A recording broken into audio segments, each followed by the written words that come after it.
Ako na našoj planeti postoji biće koji izgleda kao da potiče sa druge zvezde, onda je to hobotnica.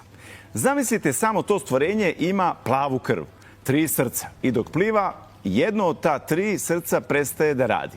Kao da štedi energiju za neku važniju misiju. Svaki njen krak ima svoj sopstveni mozak. 8 malih centara inteligencije koji rade zajedno kao savršeno sinhronizovan tim. Hobotnica prolazi kroz otvor toliko mali da je jedino ograničenje veličina njenog oka.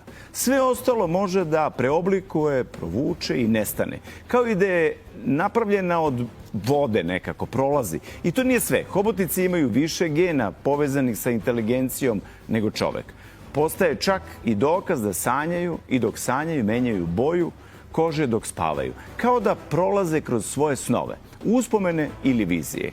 A nekako najfascinantnije za mene, hobotnica može da prepozna vaš pokret i imitira ih. Kao da razume ritam, nameru, kao da zna nešto što mi tek treba da otkrijemo. I možda tada shvatimo da ne moramo gledati u svemir da bismo se zapitali da li smo već okruženi bićima koji su tu za nas van svemirska.